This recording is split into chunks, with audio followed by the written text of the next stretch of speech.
Abram की पत्नी सारे के कोई संतान ना थी। उसके हाजिरा नाम की एक मिस्री दासी थी।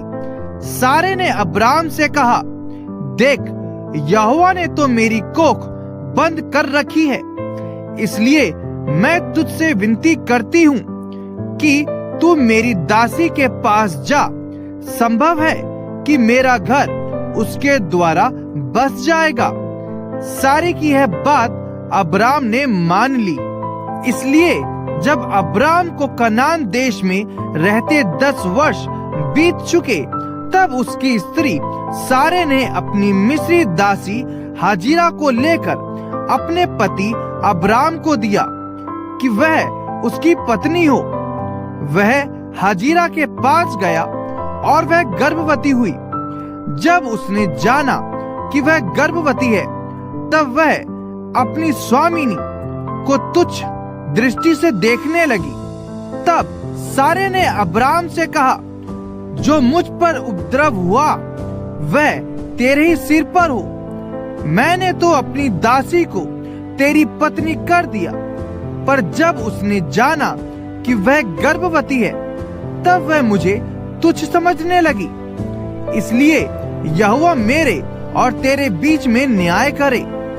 अब्राम ने सारे से कहा, देख, तेरी दासी तेरे वश में है, जैसा तुझे भला लगे वैसा ही उसके साथ कर। तब सारे उसको दुख देने लगी और वह उसके सामने से भाग गई। तब यहोवा के दूत ने उसको जंगल में शूर के मार्ग पर जल के एक सोते के पास पाकर कहा, हे सारे की दासी हाजिरा, तू कहां से आती और कहां को जाती है? उसने कहा, मैं अपनी स्वामिनी सारे के सामने से भाग आई हूँ। यहोवा के दूत ने उससे कहा, अपनी स्वामिनी के पास लौट जा और उसके वश में रहे। और यहोवा के दूत ने उससे यह भी कहा, मैं तेरे वंश को बहुत बढ़ाऊंगा, यहाँ तक कि बहुतायत के कारण उसकी गणना ना हो सकेगी। और यहोवा के दूत ने उससे कहा, देख, तू गर्भवती है और पुत्र जनेगी। तू उसका नाम इश्माएल रखना, क्योंकि यहोवा ने तेरे दुख का हाल सुन लिया है। और वह मनुष्य बनेले गधे के समान होगा।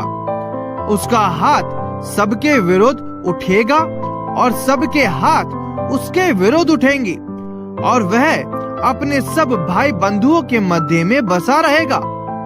तब उसने यहोवा का नाम, जिसने उससे बातें की थी, अत्ताएल रोई रख कर कहा, क्या मैं यहाँ भी उसको जाते हुए देखने पाई और देखने के बाद भी जीवित रही?